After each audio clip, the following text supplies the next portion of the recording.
पीछे से गोली मारा हुआ था, मुंह के कोई फ्रैक्चर नहीं था। रास पहचाने में आयवे नहीं करता था। अब जे भी पहचान हुआ अंगूठे के निशान से हुआ। थाना पर अगर प्रभारी हम लोग के आज केस ले लेता था, आज हमारा सनी जिंदा रहता। हम लोग के सीबीआई जांच चाहिए। क्या चाहिए? सीबीआई जांच चाहिए। सीबीआई जांच क्यों? बिहार पुलिस पे भरोसा नहीं? नहीं भरोसा, आज भरोसा करते तो मेरा आज बच्चा मेरा जीवित रहता। वहाँ तो वाला केस कर दिया, लड़का लड़की लेकर भाग गया। तुम केस करने आया है, भागो यहाँ से। हाँ मतलब पुलिस ने आपको गाली बक के वहाँ से वापस भेज दिया? हाँ, आप हुआ है, बुरा पूरा देह में सटा हुआ है। जलाने की? हाँ, पेट्रोल बुझाने की छीट के जलाया हुआ है। ये आप हाथी चुत्तर तर से गोली नहीं रहता है, उसका हाथी भी निकला है। हाँ, छर्रा रहता है कि क्या, हम लोग उतना नहीं बुझते हैं। वही लड़की बुलाकर बोला रात को 10:30 बजे के आसपास कि तुम्हारा लड़का लड़की के मेले लेकर भाग गया, अब सुबह तक बरामद करो, पूरी फैमिली को घिस के मारेंगे। इस वक्त मैं मौजूद हूँ हाजीपुर के नवादा गांव में, और मैं जिस जगह पे खड़ा हूँ वो घर है आमोद चौधरी का। और खड़ा इसलिए हूँ क्योंकि इनके एक 18 वर्षीय पुत्र सन्नी कुमार की दर्दनाक हत्या कर दी गई है। कि पीछे की जब आप पूरी कहानी जानेंगे तो आप भी सोचेंगे कि आखिरकार हत्या हुई तो कैसे हुई, और कैसे इसमें पुलिसिया सिस्टम जो है किस तरीके से नाकाम रहा, जिस कारण एक युवक की जान चली गई। तो इस कहानी के पीछे मैं आपको ले चलता हूं, और सबसे पहले बताता हूं कि यह घटना 18 तारीख की है। 18 जून को सवेरे 9 बजे के आसपास में परिजनों के मुताबिक सन्नी कुमार अपने घर से पैसा लेकर के निकला था आम खरीदने के लिए, और ऐसा बता करके वो घर से गया कि वह आम खरीदने के लिए व्यापारी के यहाँ जा रहा है, और घर से वो 7,000 रुपये लेकर के निकला। उसके बाद में आम वाले के पास में वो पहुंचा। आम के वाले के पास पहुंचने के बाद में वो वहां से निकल गया बिना आम खरीदे हुए। और उसके बाद में घर वालों ने को जब उसका मोबाइल नहीं लगा, जब उसका कॉल नहीं लगा, जब घर वालों ने जांच पड़ताल की तो पता लगा कि सन्नी कुमार लापता हो चुका है। अब मैं आपको बताते चलूं कि इनके परिजनों ने जिस तरीके से हमें बताया कि जब ये 18 तारीख की रात को यहाँ पर जो थाने के अंतर्गत ये गांव आता है, गंगा ब्रिज थाना हाजीपुर, उस थाने के पास में ये रात को लगभग 8 बजे अपनी शिकायत लेके पहुंचते हैं कि हमारा लड़का लापता है, उसे ढूंढने की कृपा की जाए। तो पुलिस वाले इन्हें डांट फटकार कर वहां से वापस भेज देते हैं, और साथ ही ये कहते हैं कि आपका लड़का किसी गांव की दूसरी गांव की लड़की को लेकर के भाग गया है, अगर आप लड़की को बरामद नहीं करवाते हैं तो आपके साथ में कानूनी कार्रवाई होगी। 18 तारीख की रात को जब प्रशासन इन्हें उल्टे पांव जब अपने घर वापस भेज देती है डांट फटकार करके, तो 19 तारीख का भी दिन कुछ इसी तरीके से निकलता है, और ये अपने बच्चे की तलाश में लगातार अपने परिजनों को और उनके दोस्तों को फोन करते हैं, लेकिन कहीं से भी सन्नी का सुराग पता नहीं लगता है। मैं आपको बताते चलूं कि जो सुरेंद्र चौधरी, जो सन्नी कुमार है, एक दलित समुदाय से आता है, और यूं कहे अगर बिहार की भाषा में तो वो पासी समुदाय से आता है।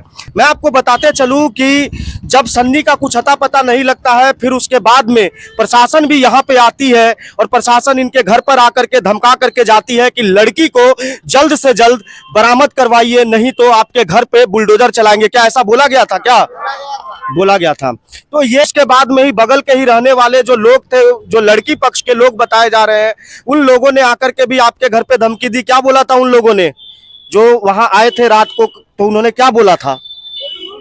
उन लोगों ने बोला है कि लड़की को जल्द से जल्द हाजिर कर दिया जाए, ना तो घर पर बहुत ज्यादा कार्रवाई किया जाएगा। मतलब आपको धमकाने का? हाँ, मतलब कि लड़की पक्ष भी आए थे यहाँ पे प्रशासन के अलावा, और लड़की पक्ष के लोग काफी संख्या में आए थे, और उन्होंने आकर के यहाँ पे ये बताया कि अगर लड़की बरामद नहीं हुई तो आप लोग बहुत कष्ट में हो जाएंगे। चूंकि इनकी संख्या कम है, दलित समुदाय से आते हैं, और डर के मारे इन सभी लोगों ने अपना घर छोड़ करके और पुलिस की आस में ये लगे रहे कि प्रशासन हमारे बच्चे को खोज करके देगी, लेकिन प्रशासन तो इनके ऊपर ही लगातार दबाव बनाई हुई थी कि लड़की को बरामद कराया जाए। दो तरफा प्रहार इनके ऊपर होता रहा, और उसके बाद में इन्हें इनके घर की वास्तविक हालत आप देख सकते हैं, किस तरीके से ये ठेला चला करके फल सब्जी बेच करके अपना गुजारा करते हैं। ऐसे में इनकी जो स्थिति है वो ठीक नहीं है, इस कारण ये लोग काफी बेबस और परेशान नजर आ रहे थे।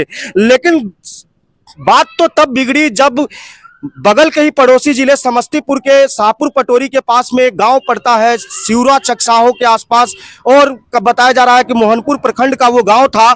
वहां से एक आदमी ने फोन किया और इनके रिलेशन के ही आदमी थे। उन्होंने ये बताया कि आपके सन्नी के कद काठी के बराबर एक आधी जली हुई लाश वहां पर गांव में है। तो इन लोगों को जब ये खबर मिली तो मोबाइल के माध्यम से इनके पास में फोटो आया और फोटो में ये साफ साफ नजर आ रहा था कि उसका जो शरीर का जो बनावट था वो लापता हुए लड़के सन्नी कुमार की थी। अब मैं आपको बताते चलूं कि सन्नी कुमार की जांच पुष्टि जब तक हो पाती तब तक वहां पे जो महदी नगर का जो थाना है वहां पे पहुंच चुका था। यहां से भी परिजन वहां पे गए और उसके बाद में उसके नाखूनों की जांच हुई। उसके अलावा कई तरीके की जांच उन लोगों ने, परिजनों ने अपने तरफ से की। तब से यह पता लगा कि सन्नी कुमार की हत्या हो चुकी थी। और सन्नी कुमार की हत्या का मंजर कुछ इस तरीके से था कि सबसे पहले इन्होंने बताया कि शायद उन्हें गोली लगी हुई थी। क्या आपने देखा था अपनी आंखों से गोली लगी हुई थी उसे?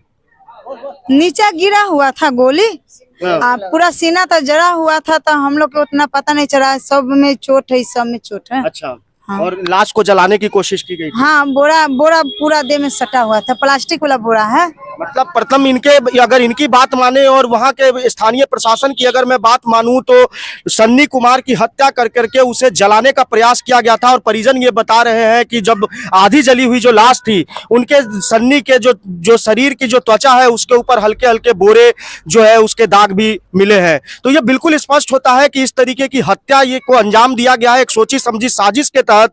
अब सबसे अहम सवाल ये उठता है कि क्या जिस दिन 18 तारीख की रात को जब इनके सन्नी के परिजन जब गंगा ब्रिज थाना के पास में गए थे अपना आवेदन लेकर के कि हमें न्याय दिलाइए, उस समय वहां के प्रशासनिक अधिकारियों ने इन्हें धुतकार करके वापस इन्हें घर भेज दिया और डांट फटकार करके वापस भेज दिया। इसके पीछे का कारण आप लोग बिल्कुल स्पष्ट समझ सकते हैं, क्योंकि इस समाज के अंदर कमजोर वर्ग, दलित वर्ग और पिछड़े जो लोग हैं, जो निचले तबके से आते हैं, जिनके पास में कोई गुजारा नहीं है जीवन जीने का, उनको न्याय दिलाने की बात हालांकि सरकारी पन्नों पे होते रहते हैं, लेकिन वास्तविकता क्या है इसका जीता जागता नमूना आप नवादा पंचायत के इस क्षेत्र से ले सकते हैं, जहां पे इनके घर पे एक उगता हुआ सूरज अस्त कर दिया गया। मैं अभी आपको बताते चलूं कि जब हम गंगा ब्रिज थाने के पास भी गए, लड़की जो जिसके बारे में जिक्र हुआ था वहां पे भी हम गए तो लड़की के परिजनों ने बात करने से इनकार कर दिया। वहां के ग्रामीणों ने भी बताया कि इस तरीके का कोई मामला नहीं है और उन्होंने बिल्कुल इस बात से पल्ला झाड़ लिया।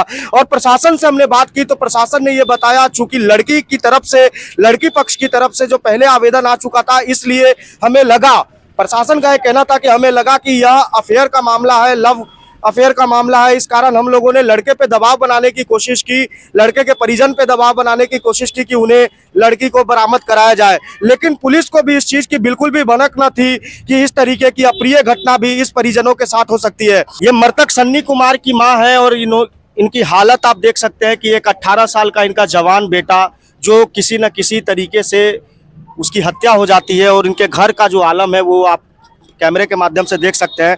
अब मैं शुरुआती डिटेल से आपको इनके बारे में जानकारी देता हूं। क्या हुआ था 18 तारीख को, उसके बारे में बताइए। 18 तारीख को सन्नी यहाँ से क्या कह करके निकला था? यहाँ से कह करके आम के लिए इनकी मम्मी को बोल कर निकला था। पट्टे दिन आम के लिए जाता था और लेकर के लौटता था और उस दिन गया और 11 बजे के बाद उसका फोन स्विच ऑफ आने लगा। हम लोग छानबीन किए, पूरा गाछी उसी में खोज खाज किए, पूरे परिवार के साथ गए और सब तल खोजे नहीं मिला। फिर हम लोग यहाँ से थाना, यहाँ मेरे वार्ड पार्षद है उनके घर गए और वो बोले कि ये केस थाना के, तो हम लोग थाना के पास गए और थाना को जब हम लोग गए सूचना दिए तो थाना हम लोग पे ही उल्टा एक्शन लेने लगे, जैसे कि बोलने उन्हें लगे कि हाँ ऐसा कुछ नहीं है, यह हुआ कि लड़की लेके भागा। हम लोग जो भी ऐसा मैटर है सर, यदि आप लोग जानते तो लड़का लड़की दोनों को खोज करके निकालिए और FIR की बात हम लोग किए तो ऐसा कुछ नहीं हुआ। आपको कब पता लगा कि सन्नी का जो है इस तरीके से था? तो आप गए थे थाना पे, गए थे आप? हाँ, थाना वाला क्या बोला? कहा कि पहले लड़की वाला केस लेंगे तब आपको लेंगे। तो आपके ससुर साहब ने बताया कि आप लोगों को थाना पर से डांट के बेगला दिए? बेगला दिए। हाँ? डांट के बेगला दिए। तो एक चीज बताइए, सन्नी का जो ये मामला जो इस तरीके से हो रहा है, तो क्या आप लोगों को अंदेशा था इस सब चीज का कि सन्नी जो है किसी लड़की से बात करता है या कुछ इस तरीके का कोई घटना का कोई आप लोगों को जेहन में है इस तरीके का कोई बात?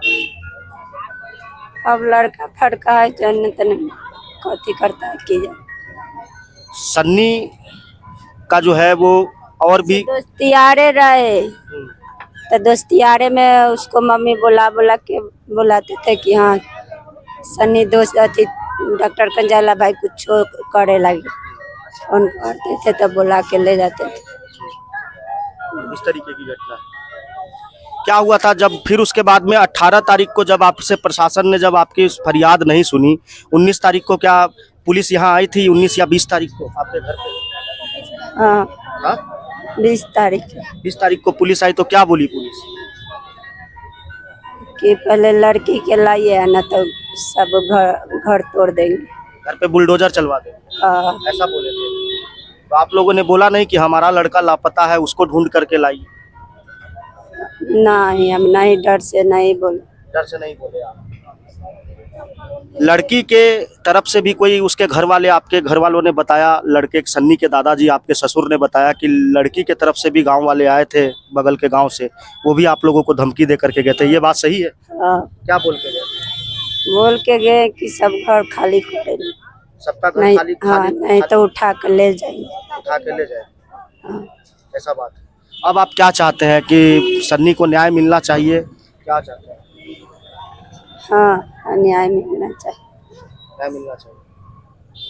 एक माँ का दर्द तो आप समझ सकते हैं किस तरीके से इनकी माँ जो है वो, सन्नी की जो माँ है वो, उन्होंने अपने बेटे को खोया है और ये न्याय की मांग कर रही है।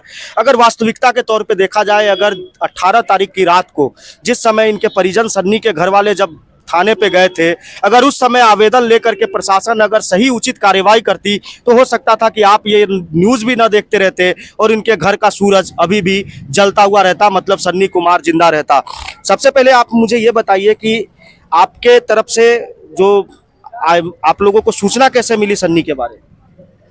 वहाँ न बहुत आदमी जाते रहता है शिवरा से, वहाँ रास्ता है, सब सामान मन कुछ कुछ खरीदने उड़ने बेचने उचने वाला रहता है, वही जानकारी दिया ना तो गए देखने के लिए हमारे हस्बैंड, तो वो देखे तो उनको पास छोटा मोबाइल था, वो भी कारोबारी करते हैं, मजदूर है तो जाते मजदूरी करें वो भी, तो देखें कि छोटा सब को लेके मार के बिक दिया हुआ है, तो बोले कहाँ कहाँ, तो बोलो चलो हुआ जंगल में, चलो चलो, तो भी गए देखने के लिए।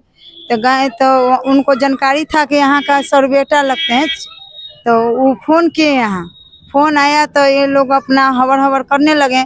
उसके बाद यहाँ से निकलते निकलते तो लोग के टाइम लगवे करेगा, यहाँ नहीं है जौनापुर, जब बिनगावा से 12 किलोमीटर अंदर है, 8 किलो, तो जाने में तो टाइम। आप लोगों को पता कैसे लगा? वहाँ से फोन के माध्यम से आप लोगों को सूचना आया? फोन के माध्यम से सूचना आया। जब आप लोग यहाँ से गए तो देखा तो कैसे कंफर्म किया कि सन्नी है वहाँ?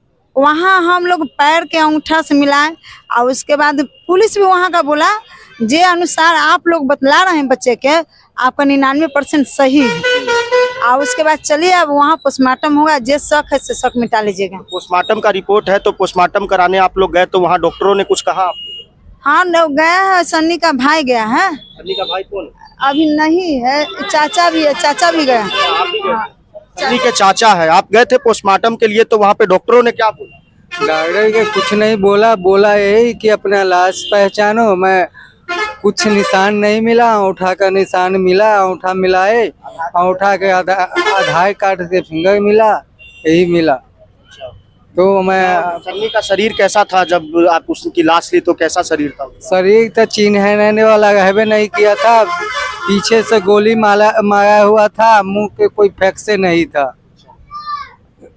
रास पहचाने में आए नहीं करता था, अब जे भी पहचान हुआ अंगूठे के निशान से हुआ। इस तरीके की घटना अभी उजागर है क्योंकि ये शहरी क्षेत्र का मामला है और पूरे बिहार के अंदर इस तरीके की कितनी घटनाएं लगभग हो जाती होगी जो हम, मेरी और आपकी नज़रों से दूर रहती है।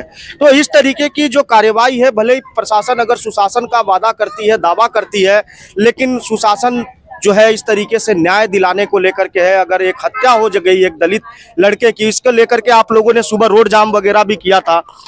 सवेरे मैंने सुना कि आप लोगों ने सड़क जाम किए, 1 घंटा रोड जाम किए हम लोग के। आज थाना पर अगर प्रभारी हम लोग के आज केस ले लेता था, आज हमारा सन्नी जिंदा रहता। हम लोग के सीबीआई जांच चाहिए। क्या चाहिए? सीबीआई जांच चाहिए। सीबीआई जांच क्यों? बिहार पुलिस पे भरोसा नहीं भरोसा, आज भरोसा करते तो मेरा आज बच्चा मेरा जीवित रहता। हम लोग के सीबीआई जांच चाहिए। आप सन्नी के कौन? चाचा लगे। चाचा है। हाँ, तो आपको बिहार पुलिस पे कोई भरोसा नहीं है? भरोसा रहता तो आज मेरा बच्चा अभी जिंदा रहता। इस बात का जवाब क्या बिहार पुलिस के मुखिया बिहार सरकार के मुखिया दे पाएंगे, क्योंकि इनको जो बिहार पुलिस है उन पे भरोसा नहीं है। इनको सीबीआई जांच चाहिए। भले ही कहने में थोड़ा सा लगे कि सीबीआई जांच की मांग कर रहे हैं, लेकिन प्रथम दृष्टया देखने से यह बिल्कुल स्पष्ट होता है कि अगर पुलिस अगर वास्तविक सही तरीके से अगर अपनी भूमिका को स्पष्ट कर पाती तो शायद सन्नी आज जिंदा होता।